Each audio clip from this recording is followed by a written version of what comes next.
What is up everyone, and welcome to some more F1 22 My Team career mode. Last time out we were at the Chinese Grand Prix. Took me a minute to remember that, but yeah, we actually took a 1-2 and it was our first 1-2 of the season after our team has picked up 3 wins so far this season, 2 on the side of my teammate Alex Albon, and yeah, China, my first win of the season.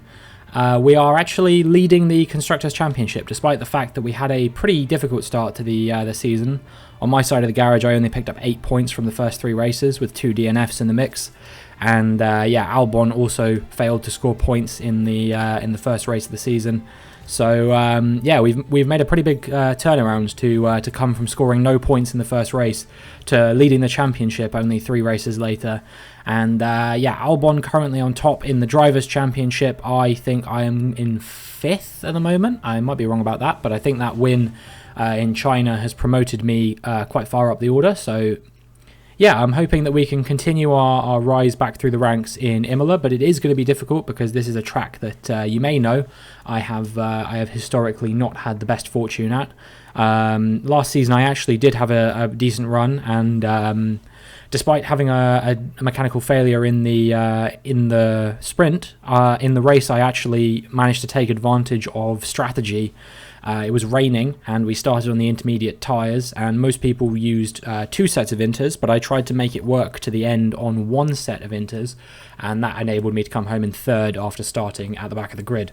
So that was a particularly strong race, and I'm hoping that maybe if there's a chance to take advantage of some strategy shenanigans, we can do the same thing this year, but it's going to be tough. I think our hopes are primarily going to rely on Albon this weekend for the team, because he, you know, he's been pretty consistently quick around most of the circuits that we've been at. He started outside of the top 10 in Shanghai and came home to finish 2nd, so really strong performance from him. And indeed, he's continuing on with strong form in practice, and he's actually topped the timesheets. Now, my 1:15.9 on mediums might not look that bad because it was done on mediums, but the caveat of that is that I actually did do a soft compound run. It was just slower than my fastest time on mediums, so that was a little bit concerning. I didn't really feel particularly fast around this circuit at all, but you know, anything can happen. Qualifying's up next because it's a sprint weekend, so we do have an option to hopefully turn things around before we get into the race and the sprint and you know, all the competitive aspects of the weekend. Hopefully we can find a bit more pace in qualifying and at least make it through to the top 10. That's sort of the big goal here. You know, it's a very competitive grid in Formula 1 at the moment, with I would say at least 5 teams who can mix it up at the front. You've got your Red Bull, your McLaren, your Ferrari, and then us and Mercedes on their day can be quite competitive as well. And then a few other teams, you know, the Williamses, the Hasses have kind of broken in there a little bit. Even the Aston Martins are starting to come good now. And the Alpines and the Alpha Tauris have had their days as well. So, yeah, really, it's only Alfa Romeo at the moment that don't inspire me full of confidence. We did a 1:15.1 to kick things off, but on another set of fresh soft compound tyres, we managed to improve by another 5/10, down to a 1:14.6. And that was good enough to see us through in P7. And yeah, that was pretty solid. So if we can keep up this kind of performance over the course of the entire qualifying session, I will be pretty happy with that. Ideally, if we can break into the top 5, that would be great. You can see that we weren't far off on this occasion, only about a 10th or so behind Daniel Ricciardo. Albon there in P4 behind both of the Red Bulls, which isn't what I want to see. I think Red Bulls are going to be our main rivals this season by the looks of things. Particularly Pierre Gasly has seemed particularly quick this season. If you're out of the loop, then yes, Pierre Gasly is back at Red Bull. That wasn't any divine intervention on my side. It was just pure fate that caused it to happen following the retirement of Sergio Perez. Yeah, we're now in Q2, and you can see we're done a 1:15.2 on a used set of soft compound tyres, just getting in a banker lap there before I try and do my proper hot lap on a fresh set of soft compound tyres. And now we're going to do exactly that, and you can see I have improved by a bucket load, over 1 second ahead. And as we cross the line, it is going to be a 1:14.1, and that in the end was good enough to put me in P2. So yeah, I'm pretty happy with that. If we can get a P2 in Q3, then I will really be whooping and hollering 1:14.1 is a pretty good time. It was a very fast lap, and I'm just hoping that I didn't blow all my pace too early. You can see that there's the AlphaTauri of Magnussen and both Williamses of Fittipaldi and Piastri are through as well. Meanwhile, a Red Bull has been eliminated in Pierre Gasly. Actually, right after I was talking him up, he decided to bottle it and bomb out of qualifying in Q2. So a bit disappointing for him, but yeah, I'm sure he'll fight back through the field and probably get back into the points at least by the end of the race, if not by the end of the sprint. You know, he's a very competitive driver, and he's got a lot of pace, especially this season, it seems so far. 1:14.9 on a used set of softs definitely seems like we can have a pretty good run. Maybe break into the 1:13s in Q3 on a fresh set of soft compound tyres. But as we enter the final sector, you can see that we are only about a tenth up on our best time. We've improved that to 2/10 now as we come through the chicane there. But yeah, this hasn't quite been the improvement I was looking for. Potentially, we're going to have to find even a little bit more time to get ahead of Magnussen there. We need to be about 4 or 5 tenths up to get ahead of him. But as I come through the Ravazzas, you can see I don't really make up the time that I'm looking for. And in the end, I only improved by about 2.5 tenths. It's a 1:14.6, and that time was only good enough for P9. So yeah, really disappointing actually. Considering the pace we were showing in Q1 and especially Q2, for us to only end up P9 and P7 after being P2 and P1 in Q2, not what I was hoping for whatsoever. But you know, it's a long race. In fact, it's a very long race because there's a sprint as well. So we've got a lot of opportunity to get ahead of the cars in front. You can see that Piastri has done sensationally well there to qualify in 4th place in a Williams.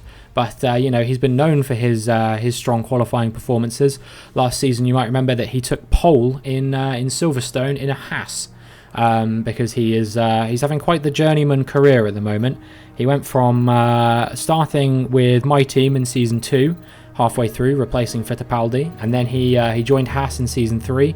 Where he was for a decent chunk of time, I think 2.5 seasons, and then he came back to our team for half a season to replace Pourchaire, who didn't want to re-sign with us, and then he didn't want to re-sign with us, so now he's ended up at Williams. So you know, he's had his time in the spotlight, but he chose not to take it, and I mean, it seems to be working out okay for him if he's still getting P4s in that Williams. I think it's a relatively fast car. I mean, especially if Fittipaldi is also getting into the top 10. But yeah, starting from P9, we'll see what we can do, see if we can work our way back to get at least a few points in the sprint. Forget pit stops, forget fuel management. It's pedal to the metal all the way here as we get ready for today's sprint.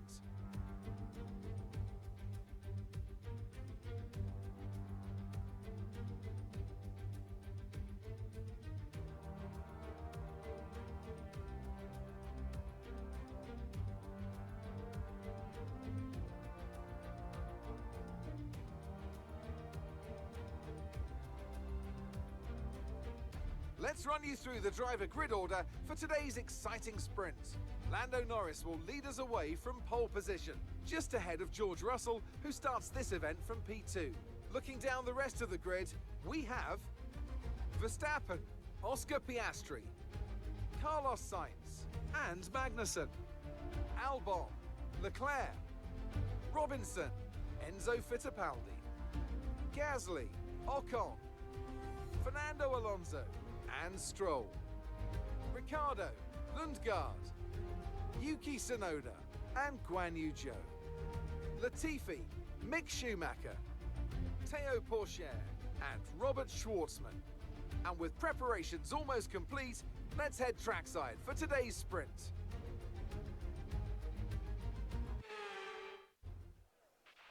Okay, this is our engine supplier's home Grand Prix, so let's give them a race worth watching. I gotta say, I feel like Zhou Guanyu's money move to Mercedes has got to be one of the biggest flops of this entire career mode. Probably only rivaled by Kevin Magnussen's stint at Aston Martin, which, yeah, 3 grueling seasons with that team. He's now finally free and, you know, living his best life at AlphaTauri. He's up in P6 here at the moment, and I'm sure that he'll be able to get a good race if he can have a competitive start. And yeah, we are also going to want to have a competitive start here. It's a really hard track to you know, compete on the run down to turn 1. Very long run down to the first corner. So yeah, I historically have been known to lose a position or two here. I am up against a Williams, but just behind me is the Red Bull of Gasly, which is not something I would ideally want. Albon there in P7 as well. I'll be hoping that he can make up a position or two on Sainz and Magnussen as well as the lights come on. And the lights go out. And you can see that we actually have had a very good start there. And we're already alongside Leclerc. We were looking at potentially going up the middle of Albon and Leclerc, but we end up losing out. And now we're under pressure from Fittipaldi, who's going to try and go around the outside of Leclerc here. We have to back out of the move a little bit as we get tapped by Gasly there into our side pod. And that's a tiny bit of damage, but I think we can probably make that go to the end without too much issue.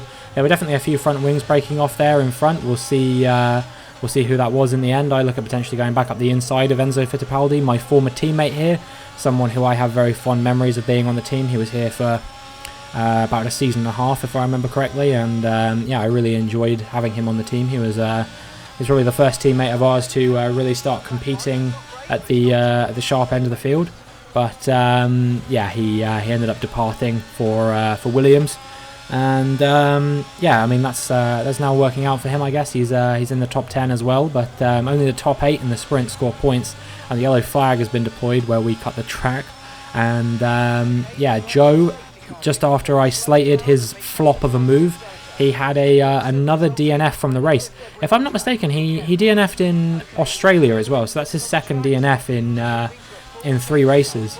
And yeah, a bit disappointing for him, but not as disappointing as it was for me to see that my teammate Alex Albon was pitting there, which promoted me up the order. And now we've managed to get ahead of Magnussen as well to make our way up into P6. So yeah, we're moving pretty quickly through this race.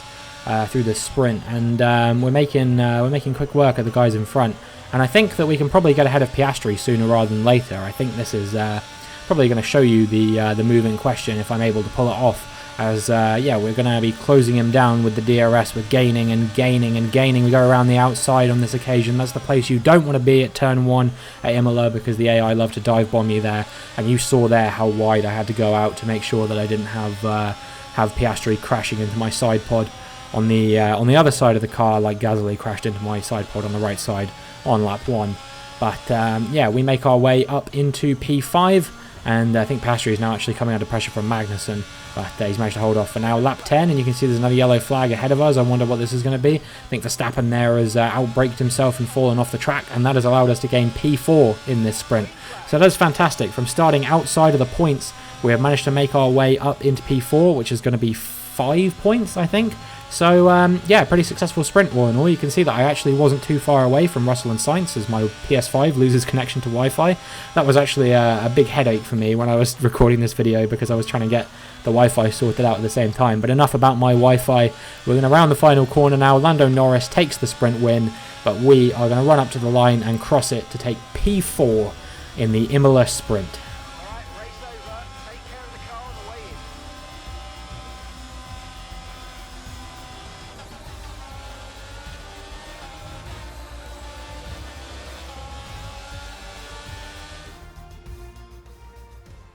Let's have a look then at the driver's standings. Let's move on to the constructors. No change in the top spot then, but with today's points, their hold on that lead is getting weaker.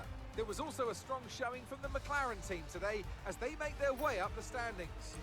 The grid is set then, so that just leaves the race itself. Join us tomorrow where we'll be live with all the action. And until then, goodbye.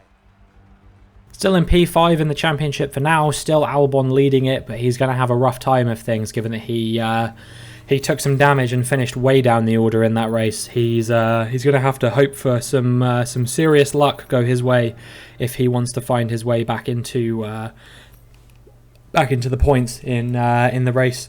And yeah, we're going to maybe aim for a podium, I think, now as we prepare to get into the race.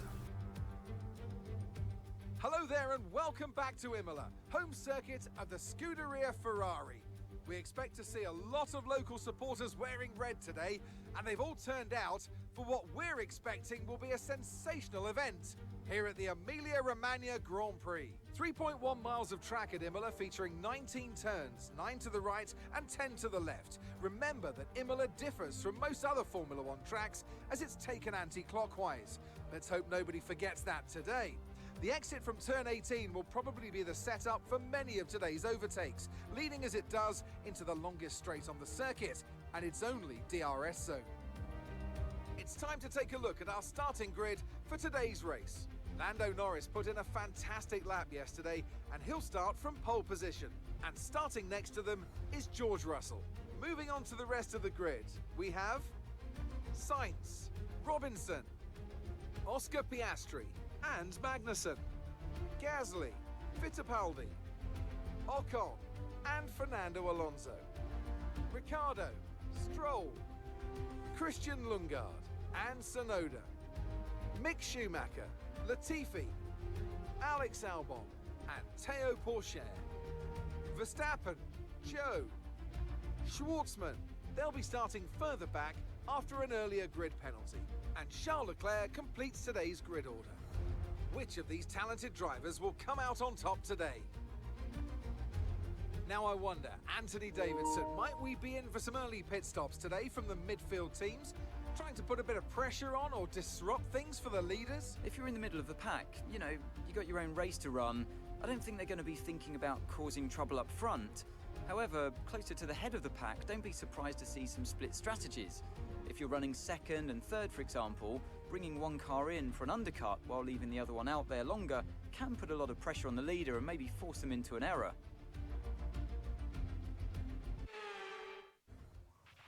After the points finished last race, let's aim to keep that momentum going. Yep, we are going to try and do exactly that. If we can get onto the podium here, that would be absolutely fantastic. But before we do that, we have to try and do everything we can to hold on to the position we've got. You can see that we're starting on the softs while most of the cars around us are starting on the mediums. I think Norris up front is on the softs and obviously Magnussen behind is also on the softs. But everyone else in our immediate vicinity is on the mediums. So yeah, we might be able to potentially do some cool stuff on strategy. Maybe try and go for an undercut on them and see if we can, even if we can't get ahead of them initially, get ahead of them on strategy. But it's going to be difficult because it's quite a short track, which means that there's very few places where you're going to be able to come out in some kind of air gap. But enough about strategy as the lights come on. And the lights go out. Man, the temptation to jump the start there is so real. When you're just waiting and waiting and waiting, it feels like an eternity. And Magnussen, on those soft compound tyres, has already managed to get ahead of us as we actually made a bit of contact with him. But no damage, no harm, no foul. Get away with just a warning. Gasly has jumped Piastri. You can see he's on the soft compound tyres as well. And yeah, it's not been a fantastic start for us. We've been overtaken by an AlphaTauri off the line. But, you know, it's not the end of the world. We have to make space for Gasly here, who's going to try and go around our outside, but we squeeze him out as we come around the hairpin. And yeah, I think it is going to be just P5 for us for the time being.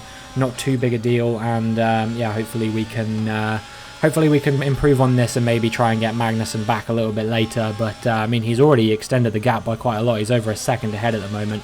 I'm going to have to hope that someone up in front is slow and holds up that train significantly. Otherwise, I'm going to be in for a difficult time, I imagine, and probably going to come under pressure a lot from the cars behind. That said, Piastri actually has managed to get back ahead of Gasly for the time being, and that is good for us because Piastri on the mediums will hopefully hold up Gasly a treat. Yeah, no surprises to see a Williams holding up Gasly, who then is holding up a faster car behind. No, that's a little joke about Imola last year, if you remember that race with the Albon, Gasly, Hamilton train. Anyway, enough about old Imola races.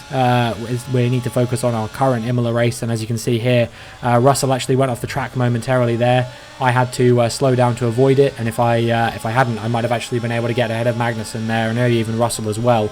But that has allowed Sainz through and up into P2, and Russell has now fallen to P3.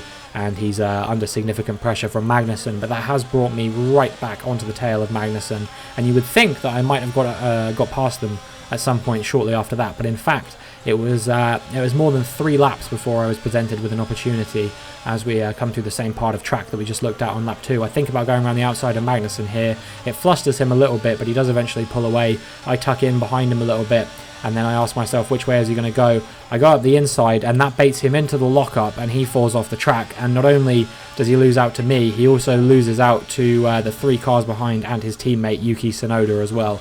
So we've moved back up into P4, we've back into the position that we started in, and now as we move on to lap 6, we're going to try and hunt for George Russell up ahead. He's not particularly fast in that Mercedes on those medium tyres at the moment. However, catching someone on this track is one thing, and passing them is a very different thing. But there is another safety car, much like there was in the sprint, and that is the strategy that is potentially going to put me in an incredible position in this race. I think we could be on for P2 with this potentially, because Norris, I know, has started on those softs as well. But these medium runners, it's way too early for them to pit, surely. Even though I'm going onto the hards, the reasonable thing for these guys to do would also be to go on the hards, I imagine. But for whatever reason, they don't do it. It's me coming in. Ocon comes in as well. Gasly stays out on those softs. Norris stayed out on those mediums. And yeah, that has meant that this is a very interesting scenario, where I think if I can stay within range of the guys in front, I may actually be in the net lead of the race. And I know that that's quite a bold prediction to make, but I actually think it's the truth. I think we were the highest car to pit under the safety car. Everyone in front of us still has to pit, and if we catch up with the safety car train, surely whoever pits now is going to come out behind us. You can see that we are a little ways off of this train in front of us, but yeah, still, as long as we can stay within 22 seconds of the guy in first, that will be the net lead of the race granted to us. So we just need to try and get as much pace on show as we possibly can, try and get ahead of as many of these cars as we can.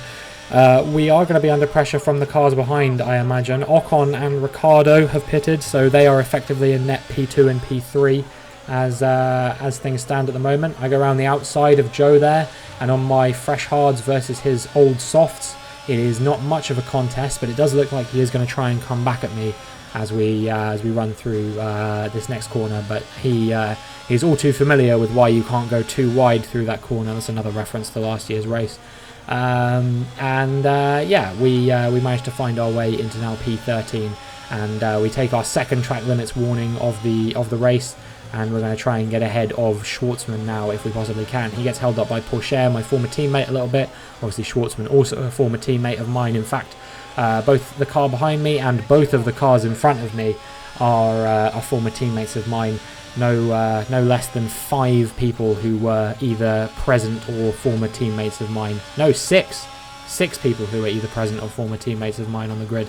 Albon, Piastri, Fittipaldi, Lundgaard, Pourchaire and Schwartzman. So yeah, a lot of drivers have been in and out of the door here at Jaguar, but hopefully we can make a slightly longer term project with Albon as we approach to maybe wrap up our story with Jaguar here in F1 22. You know, new game is coming out soon, so I can't imagine that I'm going to be doing too many more seasons. Maybe only up to the end of season 7 or perhaps season 8 if we have the time to do that. But I can't imagine going any further than that. Nonetheless, we are now closing down Théo Pourchaire. We don't have any DRS yet, but burning the battery and taking advantage of the slipstream, we're going to try and go around the outside of him. Once again, I hate going through here, and that is exactly why, because we get forced onto the rumble strip a little bit there if we wanted to have any chance of making the move work. The AI are so aggressive into that corner, it is unbelievable. And yeah, now some cars are coming in as we try and get past our other former teammate, Christian Lundgaard. We do exactly that, and I think that is going to move us up into P7 potentially here. And yeah, that's pretty good. It means that I think we are in range of the cars in front. Lap 15 now. The medium runners are starting to come in as well, and this is when we're really going to see where we are in this race. Russell and Piastri have come in. Sainz and Stroll have still stayed out, but now I can see that the gap up front is 11 seconds, and I know that I am in the net lead of this race. Ricciardo is in net P2, and I think Esteban Ocon is still in net P3. But an amazing thing that has happened as a result of that, as you can see now, Sainz and Stroll are coming in, is that at present, Alex Albon is in net P5. Having started 17th, he has made his way up to 5th. And I would dare say that he is probably faster than the guys behind him. So yeah, he is in a wonderful position as things stand. This is Charles Leclerc, and you can see that with Stroll coming out of the pits there, he just misjudges that a little bit. And Gasly has a similar incident where Sainz tries to go around the outside of him, smashes into the side of him, and that is going to cause Gasly to be out of this race as well. So that is Leclerc and Gasly retiring from this Grand Prix in very quick succession. And now as we advance things a little bit onto the end of lap 24, around to the start of lap 25, you can see that Albon has made his way up into P4 and is closing down Esteban Ocon for P3. So Albon could still get a podium in this race, and I might still not get the win because Ricciardo was a lot further behind me a little while ago compared to where he is now. And we're going to have to push like mad on these last few laps if we want to make sure that he can't get past us.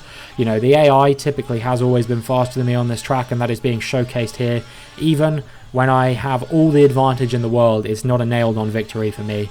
You know, if this was Lando Norris, I would be a lot more scared because Norris is a extremely clinical and, you know, just proactive driver. When it comes to overtaking, he is extremely good.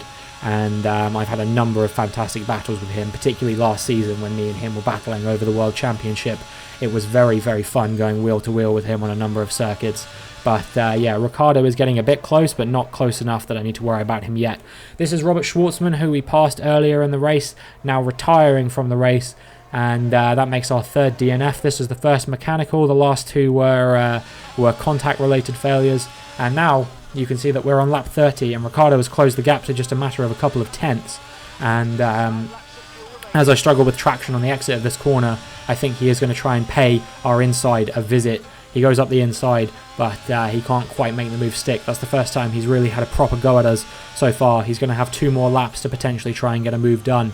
Will he be able to make the move happen, or will we be winning at Imola for the first time in our career? First of all, we have to see what happened to Fernando Alonso here. He retired from the Grand Prix, and this is why another mechanical failure. As you can see, he just slows right down, smoke pouring out the back of his car. That Renault powertrain giving up on him. I think it's currently the worst powertrain in Formula 1, so it's not overly surprising to see that it's having troubles, much like last year in real life. I don't think he retired at Imola necessarily, as Ricciardo tries to get ahead of me there and fails once again. He actually, I think, took a little bit of damage from that, and you will see now as around the final corner to go on to the final lap that Ricciardo is actually pulling into the pits. So I may have ruined his race ever so slightly there by forcing him to do that. I don't know if he'll still get points or not if he has to change his front wing. But yeah, I don't know if that contact was necessarily my fault. I have to be perfectly honest. Like, we were going wheel to wheel. These things happen. I'm going to chalk it up as a racing incident. Either way, it allows my teammate to move into P3. He very nearly could have got P2, and we could have been getting back-to-back 1-2s, but he couldn't quite get ahead of Ocon. So, yeah, I think this is how things are likely to stay in the race. We've just got a few more corners to come round now. But amazingly, against all the odds, despite the fact that this is one of my worst circuits on the grid, despite the fact that we started 9th after qualifying in the sprint race, we have rounded the final corner, and nothing is going to stop us from taking our first win in Imola after 6 seasons of driving here. Great drive, we did it! Good job, we did it!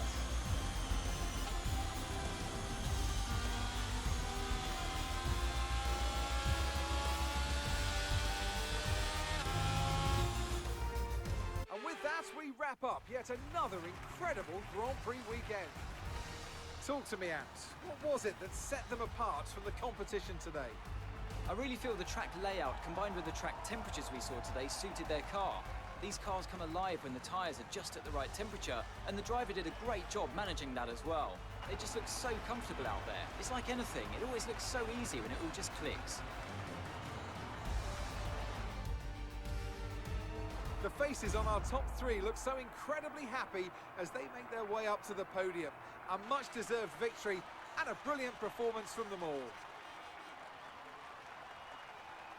I have to say, I feel like we got incredibly lucky in that to come away with the win from that race. But I mean, you know, we were on the right strategy at the end of the day, and that's what matters, you know. Same with Ocon. He played the dice on the strategy, and it worked out for him. So he walks away with an incredible P2, which will be fantastic for Alpine's chances. And Albon came home P3 to further extend our lead at the top of the table, and further extend his lead at the top of the table as well. So let's see what effect this result has had on the drivers' standings. It's a positive result for Alexander Albon, who moves further out in front at the top of the standings. Well, after an incredible day of racing, who was your driver of the day, Ant? Often my go-to would be a driver who's managed to pull off an especially impressive feat during the race. However, in this instance, I was more impressed by Max Verstappen's solid, clean driving throughout the event. It's time to see how things are shaping up in the Constructors' Championship. The current leaders continue to extend their lead at the top. Meanwhile, Alpine move up the table with another strong performance this weekend. After an event like that, who knows what the sport has in store for us next time out? Be sure to join us once again as we continue to bring you all the excitement of Formula One. What a fantastic situation we find ourselves in off the back of that. We're only 3 points off second place in the Drivers' Championship after 2 DNFs at the beginning of the season. Only 3 races later, we have drastically turned it around, and things look like they could anything be possible now. You know, we could even win the Drivers' Championship still for sure. I was thinking after that Saudi Arabian race that it might be over, honestly. We would be leading right now if we'd won that. So yeah, I should complain less and drive more, I guess, is the lesson I've learnt from this. But Alex Albon, absolutely fantastic job to make his way up to P3 from P17 on the grid. I don't know how he didn't get driver of the day and somehow Max Verstappen got it instead. But, you know, we will walk away with the points even if we don't get the driver of the day result. And, yeah, we're running away at the top of the championship in the Constructors' Championship now. We're having a pretty good season as things have turned out here. You know, I was a bit skeptical as to whether things would go so well this season. You know, every season after about season 3, I would say, I start getting into my own head about whether I can keep up with the demands of a fully upgraded My Team car, because they can be very tricky to drive sometimes even trickier than the initial FOM car that you get at the beginning of the beginning of My Team career mode, and that's saying something. But yeah, they can just be so fast that they can be really, really difficult to drive. There's that move that I made on Porsche again. You can see there, that was just absolutely ridiculous. The way that he defended that. It was like he wasn't even really trying to defend the position so much as he was just trying to, I don't know, do anything to make sure I couldn't get past him. A little bit dirty on his side perhaps, but you know, what can you do? I overtook him and I overtook his teammate as well, and I'm pretty sure they scored no points in this race and we scored 40 as a team. So yeah, can't complain too much off the back of that. And yeah, here's that incident with Ricciardo again. We're going to see what happened. You can see his front wing does break off there. We must have made contact. It didn't sound like we made any contact at the time, so it must have been a very light tap. Surprised to see his front wing breaking off the back of that, but you know, that's what happens sometimes. And you know, in the end, our team did stand to benefit from it. But like I said, I think it was a racing incident. Let me know what you think: racing incident or me being an aggressive dick? You know, tell me what your thoughts and feelings on that are, as that's pretty much it. You know, we've done everything we needed to do here in Imola, and we now come into a stretch of a few races which I think could be really good for us. You know, we've got Miami coming up next, which is a race I have won on a couple of occasions, so I'll definitely be looking to do that again. And then Spain's coming up next, which is a track I've actually grown to love in this game over the past couple of seasons that we've been racing there. It's been really good to me all the way throughout F1 22, so I hope that continues. And then we do have the dreaded Monaco, but you know, you got to take the good with the bad every time it comes, so I won't complain too much when it does come around, and we'll just try and do what we can do.